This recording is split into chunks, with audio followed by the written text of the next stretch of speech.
अस्सलामु अलैकुम वरहमतुल्लाहि वबरकातुह।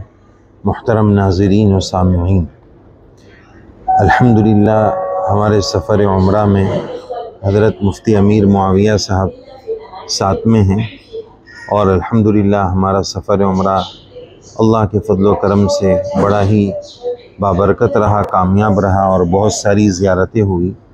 इस वक्त हमारी वापसी हो रही थी, हमने सोचा कि वक्त को काम में लाया जाए। एयरपोर्ट पर हम लोग वेट कर रहे हैं फ़्लाइट का, तो सोचा कि संडे कमेंट बॉक्स का जो सिलसिला है मुफ्ती साहब की मौजूदगी में उससे फ़ायदा उठा लिया जाए और हमारे नाज़रीन को मुफ्ती साहब के जवाबात से नवाजा जाए। तो ज़ाहिर है कि जब बड़ी शख्सियत मिलती है तो वक्त को काम में लाने की कोशिश और फ़िक्र की जाती है। बहरहाल आप मुफ्ती साहब के लिए हमारे लिए दुआ करें, अल्लाह ताला हमारे सफ़र को खूब कबूल फ़रमाएँ और अपनी बारगाह में शरफ़ कबूल नसीब फ़रमाएँ। और अल्हम्दुलिल्लाह हमने जिन जिन मकामात की ज़ियारत की है आसान दीन चैनल पर भी और मुफ्ती साहब के चैनल पर भी, वो तमाम वीडियो शॉर्ट्स और तफसील की शक्ल में, लॉन्ग वीडियो की शक्ल में आ रहे हैं। आपसे उसको देखने की दरख्वास्त है, आप उसको ज़रूर देखें। बहरहाल पिछली पोस्ट में जो सवालात आपने भेजे थे हम उसके जवाबात कुछ मुफ्ती साहब भी देंगे और कुछ हम भी ताउन कर देते हैं। पहला सवाल लेते हैं, शीशे के सामने, आईने के सामने खड़े होकर नमाज़ पढ़ना, ये पूछा है। बिल्कुल जायज़ और दुरुस्त है, इसमें कोई हरज की बात नहीं। ये अक्स है, ये तस्वीर नहीं है, ये परछाई है, ये तस्वीर नहीं है। हाँ, अगर इसकी वजह से नमाज मुतासिर होती हो, नमाज का खुशू खुजू, अल्लाह का ध्यान इससे बढ़ता हो तो फिर मुनासिब नहीं है, फिर मकरूह है। लेकिन अगर किसी ने आईने के सामने नमाज़ पढ़ ली तो बिल्कुल नमाज दुरुस्त हो जाएगी। मुफ्ती साहब से अगला सवाल पूछते हैं। मोहम्मद उमर साहब सवाल कर रहे हैं कि आँख बंद करके दुआ करना कैसा है, खुसूसन नमाज के बाद अगर दुआ करनी हो तो क्या आँख बंद करके दुआ कर सकते हैं? हाँ, आँख बंद करके दुआ कर सकते हैं। बाद लोगों का दिल नहीं लगता है तो ध्यान लगाने के लिए आपकी तवज्जो आँख बंद करने के बाद अल्लाह की तरफ ज़्यादा लगती है, तो आँख बंद करके भी दुआ मांग सकते हैं। अगला सवाल है, आयशा खातून पूछते हैं कि बच्चे के पेशाब का क्या हुक्म है। अगर बच्चा फर्श पर पेशाब कर दे और वो पेशाब सूख जाए तो क्या वो ज़मीन पाक हो जाएगी? अच्छा, ज़मीन अगर सूख जाएगी तो पाक थोड़ी ना होगी, क्योंकि वो पेशाब सूखा है तो फिर आपको धोना पड़ेगा। आप उसको अच्छे तरीके से धो दो। अच्छे तरीके से मतलब ये कि खूब ऐसे कि वो आपको लगे कि हाँ भाई धुल गया। जैसे पानी अब 3 बार तो आप एक बार धोइए, पानी को बहा दीजिए, दूसरी बार धोइए, पानी को बहा दीजिए, तीसरी बार धोइए, पानी को बहा दीजिए, पाक हो जाएगी ज़मीन। उमर खान साहब पूछते हैं कि गुस्से की कोई दुआ बताइए, बात बात पे गुस्सा आता है। गुस्से की दुआ यही है कि अल्लाह के नबी सल्लल्लाहु अलैहि वसल्लम के इरशाद है कि जब गुस्सा आए तो आउज़ु बिल्लाहि मिनश शैतानिर रजीम पढ़ो। और हुजूर की एक हदीस भी है मुफ्ती साहब के, पहलवान वो नहीं है जो कुश्ती में किसी को पछाड़ दे, बल्कि असल पहलवान वो है जो गुस्से के वक्त अपने नफ्स पर काबू रखे। तो गुस्से को कंट्रोल करना एक तो दुआ है, दूसरी ये इंसान के इख्तियार की चीज़ है, इंसान के इख्तियार से बाहर की चीज़ नहीं है। बाज़ लोग ये समझते हैं कि यार गुस्से में कंट्रोल नहीं होता, कंट्रोल नहीं होता तो कंट्रोल करना पड़ेगा। और इस सिलसिले में मैंने बहुत तफसील से भी जवाब दिया है कि एकदम से कंट्रोल नहीं होता। आप ये चाहो कि 100% आप गुस्सा कर तो एकदम से 100 पे 0 पे आ जाओ, बल्कि इसके लिए आपको प्रैक्टिस करनी पड़ेगी, कोशिश करना पड़ेगी। कोशिश ये है कि जब गुस्सा आए तो अपने आप को गुस्से वाली जगह से हटा दो, आउज़ु बिल्लाह पढ़ो, गुस्से को कंट्रोल करने की कोशिश करो। तो अपने आप से जब इस तरह से आप मुकाबला करोगे तो धीरे धीरे गुस्सा आपके कंट्रोल में आना शुरू हो जाएगा। मोहम्मद उमर साहब ने पूछा है कि मुर्दे को ईसाले सवाब पहुंचाने के लिए, यानी ईसाले सवाब के लिए मकामी उलमा को हदिया देना कैसा है? अजीब सी बात है, मकामी उलमा को हदिया तो वैसे ही दिया जाए। हाँ, अगर उसके ज़रिए सवाब पहुंचा देते हैं तो इसमें कोई हरज की बात भी नहीं है। ज़ाहिर है कि आपने हदिया लिखा है, सदक़ा नहीं लिखा है। अपने उलमा का ख़याल करना और उलमा को नवाजना ये अच्छी बात है। उनकी क़दरदानी अगर होगी तो इंशाअल्लाह अल्लाह ताला हमारी नस्लों में भी उलमाए रब्बानीयीन, दीन के दाई और इस्लाम के खादिम पैदा फरमाएंगे तो दिया जाए, कोई हरज की बात नहीं है, लेकिन अच्छे अंदाज में इज़्ज़त नफ्स और सेल्फ रिस्पेक्ट की रियायत के साथ दिया जाए तो कोई हरज की बात नहीं है। और जब ज़ाहिर है कि हदिया देंगे तो इंशाअल्लाह सवाब भी ज़रूर मिलेगा। आमिर ख़ान साहब पूछते हैं कि मुफ्ती साहब 87 किलोमीटर का हमारा सफ़र है और 15 दिन वहाँ जाकर रुकना है, लेकिन जिस जगह जाएंगे उसके जो रास्ते का हिस्सा है वो रास्ते में हम कसर करेंगे या पूरी नमाज़ पढ़ेंगे? जब आपने सफ़र का इरादा कर लिया तो पहली बात तो ये समझें कि 15 दिन से ज़्यादा अगर आपका इरादा है कहीं रुकने का तो आप पूरी नमाज़ पढ़ोगे, फिर आप मुसाफिर नहीं हो। 15 दिन से कहीं अगर ज़्यादा आपका रुकने का इरादा है और 15 दिन से कम अगर रुकने का इरादा है तो फिर आप नमाज़ क़स्र करोगे। तो आपका इरादा 15 दिन का है तो पूरी नमाज़ आपको पढ़नी होगी। वैसे मुफ्ती साहब इन्होंने जो पूछा है रास्ते में, उस रास्ते में चूँकि आप मुसाफिर हैं तो उसमें कसर ही है जी, तो कसर होगी। और वहाँ पहुँचने के बाद 15 दिन चूँकि पूरे हैं तो पूरी नमाज होगी।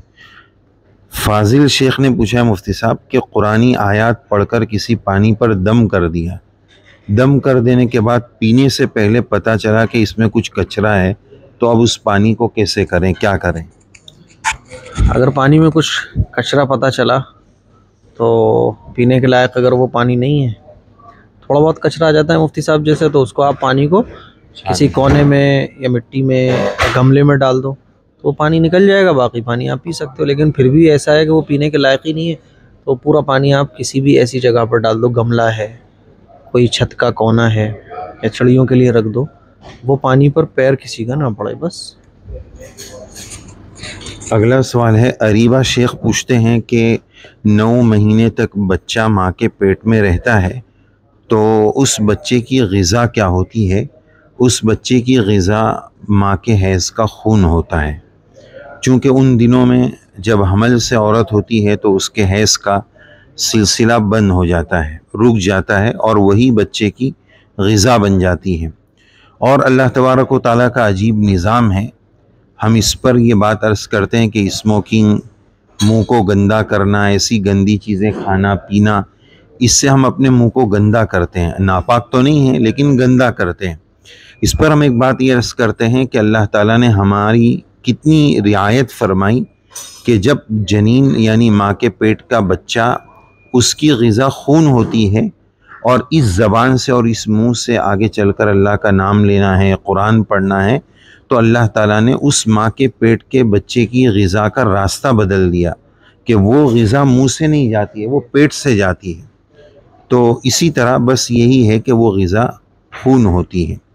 अगला सवाल मुफ्ती साहब मोहम्मद साहब पूछते हैं कि क्या हर गुनाह के लिए अलग अलग तौबा करना ज़रूरी है या एक तौबा से तमाम गुनाह माफ़ हो सकते हैं?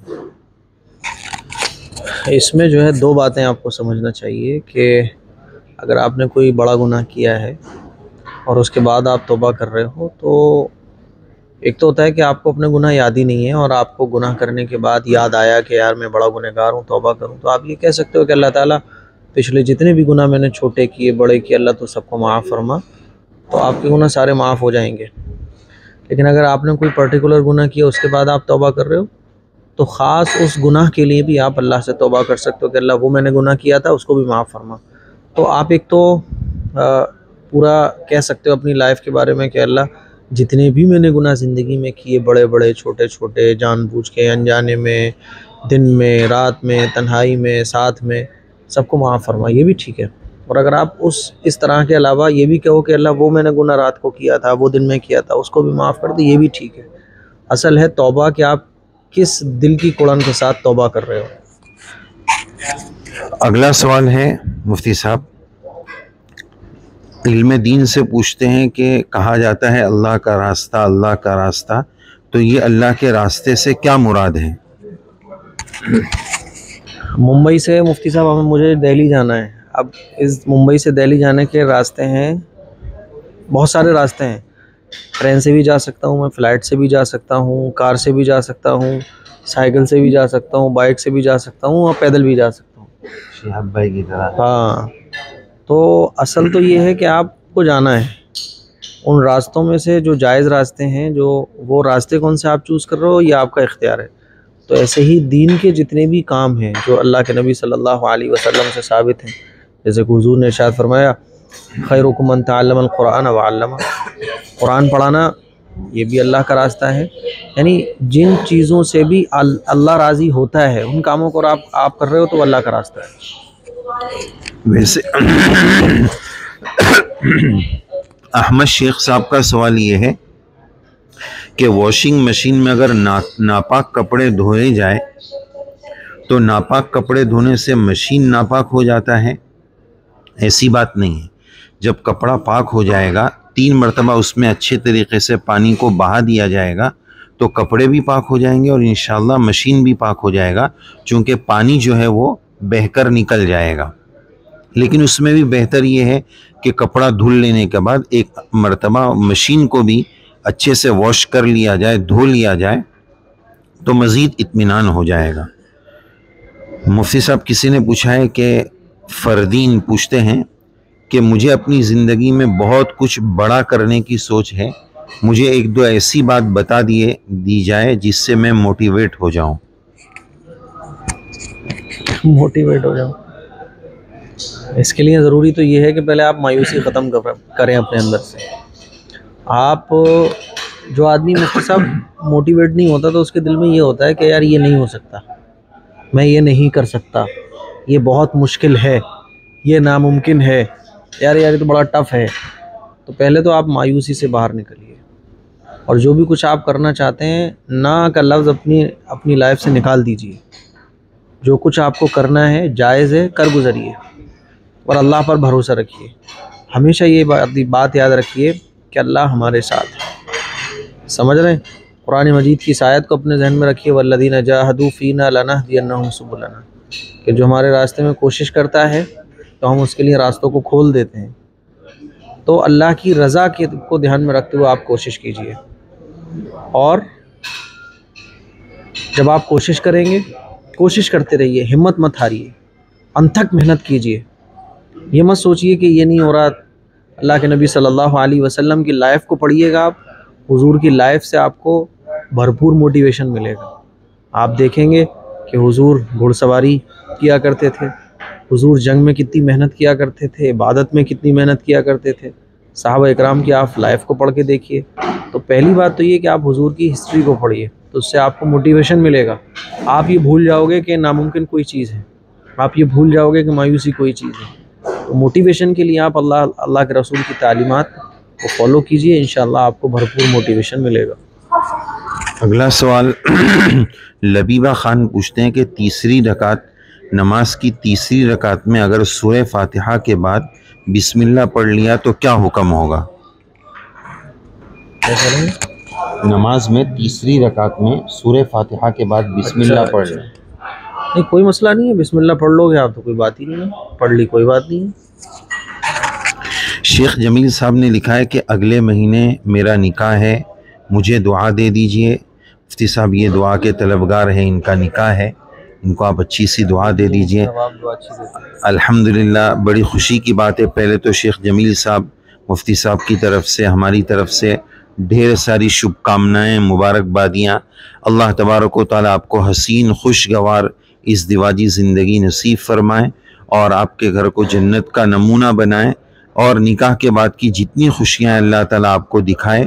माशाअल्लाह, आप बहुत एहतमाम के साथ दीनी मसाइल के वीडियोस देखते हैं, बड़ी खुशी की बात है। मुफ्ती साहब भी इस वक्त उम्रा से तशरीफ़ ला रहे हैं और दिल से आपके लिए दुआ कर रहे हैं। अल्लाह ताला आपकी तमाम जायज़ हाजतें, जायज़ मुरादें पूरी फरमाएँ। अब्दुल रशीद राइटर साहब पूछते हैं, नमाज में क़िरात यानी सूरत पढ़ना, अलहम्दु शरीफ पढ़ना, तस्बीह पढ़ना, या आहिस्ता पढ़ें या ज़ोर से पढ़ें? किसमें? नमाज में अलहम्दु शरीफ इनफरादी नमाज का पूछ रहे हैं। देखिए, इनफरादी जमात के अगर आप नमाज पढ़ा रहे हैं तो आप क़िरात ज़ोर से करेंगे, लेकिन आप इनफरादी नमाज पढ़ रहे हैं तो आप इतनी, जैसे मान लीजिए ईशा की नमाज़ पढ़ रहे हैं, फजर की नमाज़ पढ़ रहे हैं, तो इतनी आवाज़ से पढ़ सकते हैं कि आपको फ़ील हो वो आवाज़, वरना तो आप आहिस्ता ही पढ़ें। हया ने पूछा है कि गुस्ल कब टूटता है, वज़ू कब टूटता है? ये तो लंबी बात है। हर वो काम जिससे गुस्ल टूट गया है वो मशहूर है। उसके लिए मुफ्ती साहब की अलग से वीडियो है, वो देखिए जी, तफसीली वीडियो अल्हम्दुलिल्लाह चैनल पर AM इस्लामिक ज़ोन पर भी है, हमारे चैनल पर भी है। और वज़ू 8 चीज़ों से टूटता है, ये फेमस बात है। तो दरख्वास्त ये है कि कुछ चीज़ें हमें मुफ्ती साहब किताब से भी पढ़ने का आदी होना चाहिए। और इतनी लंबी लंबी बात पूछें कि भाई अगर कोई ये पूछ ले कि आज मेरा सवाल ये है कि कुरान शरीफ के 30 पारों की मुफ्ती साहब तफसीर क्या है, तो जाहिर है कि इसके लिए पूरी ज़िंदगियाँ निकल जाएगी, तभी भी वो तफसीर मुकम्मल नहीं होगी। तो दीन के लिए मसाइल के लिए हमें भी थोड़ी कोशिश और मेहनत की ज़रूरत है। और इस ताल्लुक़ से बहुत सारी मसाइल की किताबें भी हैं, आप उसको ज़रूर पढ़ें तो इंशाअल्लाह आपको जवाब मिलेगा। आमिर ख़ान साहब मुफ्ती साहब पूछते हैं कि शादी के लिए रिश्ता देखने के लिए कितनी तहकीक करना चाहिए और क्या किसी दूसरे से तहकीक कराने में कोई हरज है? आप खुद तहकीक करना चाहते हैं तो बस ये देख लो कि वो दीनदार है। दीनदार का मतलब ये नहीं होता कि नमाज रोज़ा पढ़ रहा है, ये मतलब होता है कि नमाज रोज़े पढ़ रहा है लेकिन उसके साथ साथ उसकी आदतें कैसी हैं, उसके अखलाक कैसे हैं, दूसरों के साथ रहन सहन कैसा है, घर वालों का मिजाज कैसा है, घर का माशरती निज़ाम कैसा है, ये सारी चीज़ें आप देखो। रही बात दूसरों से तहकीक कराने की, तो आजकल बड़ा ख़तरा है दूसरों से तहकीक कराने का। अगर कोई काबिल एतबार आदमी है तो उससे भी आप तहकीक करा सकते हैं, लेकिन मेरे ख़्याल में ये है कि आप ख़ुद तहकीक करने की कोशिश करें। और ख़ुद तहकीक आप ऐसे कर सकते हैं, कभी सफ़र कर लें उनके घर वालों के साथ, और अगर कोई काबिल एतबार आदमी है, मोतबर आदमी है, तो उसके ज़रिए पता लगवा लें। लेकिन बहरहाल सब कुछ डिपेंड करता है काबिल एतबार होने पर। और किसी से हमें रिश्ता जोड़ लें तो उसके लिए मुफ्ती साहब काफ़ी है कि उसके अखलाक अच्छे होना चाहिए, उसके अंदर तवाज़ो हो, आजिज़ी हो, इनकिसारी हो। तो ये ज़रूरी चीज़ है। सामने वाला बंदा बात समझने वाला हो। अगर वो बेनमाजी भी है और समझने वाला है तो वो आपके समझाने से नमाजी बन जाएगा। और अगर वो नमाजी तो है लेकिन अखलाक़ी एतबार से वो एकदम बिगड़ा हुआ है, तो फिर वो नमाजी होना भी उसका बेकार है, क्योंकि उसके साथ आपकी फटेगी नहीं। तो बहरहाल ये देख लें कि वो माशरती एतबार से घर वाले, उनका रहन सहन कैसा है, बहुत बड़े ऐशो आराम नहीं है, मुश्किलों में भी वो सब्र कर लेते हैं। सब्र और शुक्र, 2 लफ्ज़ों में बात ख़त्म हो जाती है। सब्र और शुक्र वाले अगर लोग हैं तो आप कर लीजिए। हदीस शरीफ में वैसे तो दीनदारी को देखने के लिए कहा गया है, लेकिन आजकल सिर्फ माल को देखा जा रहा है। और मुफ्ती साहब ये बहुत सारे लोग जो रिश्ते आज नहीं हो रहे हैं, शादी नहीं हो रही है, उसकी एक बहुत बड़ी वजह ये समझ में आ रही है कि हर एक अपने से ऊपर वाले को देख रहा है कि मुझे उससे बड़ा मालदार मिल जाए, तो फिर पीछे पूरी लाइन खाली रह जाती है। आजकल शादियों में रुकावट की एक बहुत बड़ी वजह यही समझ में आ रही है। बहरहाल अगला सवाल हम लेते हैं मुफ्ती साहब, कोई रफ़ीक साहब ID से हैं। इन्होंने अपने शौहर के बारे में, ये खातून हैं, इन्होंने अपने शौहर के बारे में लिखा है कि आप उनके लिए दुआ भी कर दीजिए और कोई बात बताइए कि उनकी बुरी आदतें कैसे छूट जाए, मैं उसके लिए एक बीवी होने के नाते क्या कर सकती हूँ, ये किसी खातून ने पूछा है। आप बताइए, आप इस सिलसिले में ज़्यादा तजुर्बेकार हैं। मेरी इसमें तो शायद 2-2.5 साल हुए, आपकी शादी को ज़्यादा हुए। आप बताइए। माशाल्लाह मुफ्ती साहब के पास चूँकि लोगों के तजर्बात आते रहते हैं और अल्हम्दुलिल्लाह अल्लाह ताला ने मुफ्ती साहब को बड़े कमालात से नवाजा है और लोग इस तरह की बातें पूछते भी रहते हैं। आप मुफ्ती साहब के चैनल पर देख सकते हैं, अल्हम्दुलिल्लाह अल्लाह ताला ने ऐसी मकबूलियत से नवाजा है। अगरचे तादाद कोई हैसियत नहीं रखती है, लेकिन लोगों की तादाद का आना, लोगों के क़ुलूब का मुतवज्जे करना, ये अल्लाह ही की तरफ से होता है। तो इस पर हम मुफ्ती साहब को मुबारकबाद भी देते हैं। अल्हम्दुलिल्लाह अभी कुछ ही महीनों पहले मुफ्ती साहब ने 2 मिलियन अपने सब्सक्राइबर मुकम्मल किए, उस पर हम मुबारकबादी भी देते हैं और दुआ देते हैं। हाँ जी, और मुबारकबादी देते हैं और दिल से दुआ गो अल्लाह ताला मुफ्ती साहब को और तरक्यात से नवाजें और इनके फैज़ को आम और ताम फरमाए। बहरहाल शोहर की बुरी आदत के लिए सबसे पहले तो दुआ का एहतमाम। अल्लाह की चाहत के बग़ैर कुछ नहीं हो सकता है। बंदा 1000 कोशिश कर ले, अल्लाह की मशीयत और चाहत में ना हो तो नहीं हो सकता है। तो सबसे पहली चीज़ दुआ का एहतमाम। नंबर 2, अपने घर में दीनदारी का एहतमाम, तालीम का एहतमाम और लड़ाई झगड़े, गुस्से, सख्ती के बजाय प्यार और मोहब्बत से वो चीज़ समझाई जाए, दीनदारी को समझाया जाए। मिजाज शनासी, मौका शनासी, मरदूम शनासी, शोहर का मिजाज कैसा है उसको देख कर जो है मिसाल के तौर पर अगर हम बार बार सख्ती के साथ नमाज का हुक्म दें और वो मना कर दें तो नमाज न पढ़ने का अलग गुनाह, नमाज से मना कर देने का वो अलग गुनहगार होंगे। तो हिकमत के साथ समझाने की कोशिश करते रहें, दुआ करते रहें। हिदायत जो है वो अल्लाह ताला के कब्ज़े कुदरत में है। अगला सवाल है, मुफ्ती साहब किसी ने इंडियन टैलेंट है, इन्होंने कहा मेरे अम्मी अब्बा बीमार हैं, उनके लिए दुआ कर दीजिए। माशाल्लाह मुफ्ती साहब इस वक्त उम्रा के सफ़र से आ रहे हैं, दुआगो हैं। बहुत सारे लोगों ने मुफ्ती साहब दुआओं की दरख्वास्त की है। आप सफ़र उम्रा से भी आ रहे हैं, इंशाअल्लाह मुफ्ती साहब मजलिस ख़त्म होने जा रही है, आखिर में 2 मिनट दुआ भी करेंगे। हम दुआ करते अल्लाह ताला आपके अम्मी अब्बा को, वालिदैन को शिफा नसीब फरमा दें। अरीबा शेख पूछती है, मस्जिद हराम और मस्जिद नबवी में औरत जुमा की नमाज कैसे पढ़े? जैसे आम तौर पर मर्द हजरात पढ़ लें उसी तरह बाजमात नमाज पढ़ लें, उसमें अलग से औरतों का कोई तरीक़ा नहीं है। एम कोलापुर पूछते हैं कि घर में झगड़े बहुत होते हैं, औलाद माँ बाप को बद्दुआ देते हैं, माँ बाप औलाद को बद्दुआ देते हैं, घर में झगड़े ख़त्म हो जाए उसके लिए मुफ्ती साहब कुछ बता दीजिए। उसके लिए तो भाई हर आदमी अपने आप को छोटा बनाए, दिल बड़ा रखे। आमतौर पर मुफ्ती साहब जो लड़ाइयाँ होती हैं वो इसलिए होती हैं कि ये मैं लूँगा, वो कह रहा होता है ये मैं लूँगा। हमें ये सोचना चाहिए कि मुझे मिले ना मिले, सामने वाले को मिल जाए। तो ये चीज़ अगर हम अपने अंदर पैदा कर लें तो झगड़े ख़त्म हो जाएंगे। दूसरी वो एक आयत भी है मुफ्ती साहब, रब्बना हब लना मिन अज़वाजिना व ज़ुर्रिय्यातिना क़ुर्रता अअयुन वजअलना लिलमुत्तक़ीना इमामा।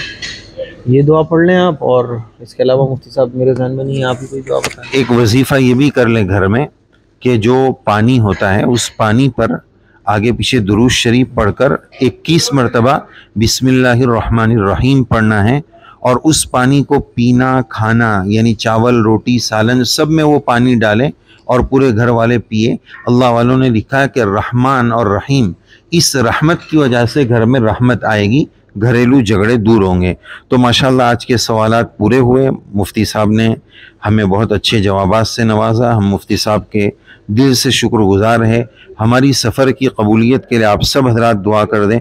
मुफ्ती साहब काफ़ी लोगों ने हमारे जो ज़ियारत के वीडियोज़ है उसके कमेंट में लिखा है कि आप दोनों को देखकर, साथ में देखकर, आपके सफ़र को देखकर बहुत खुशी हुई, और बहुत सारे लोगों ने मुफ्ती साहब दुआओं की दरख्वास्त की है।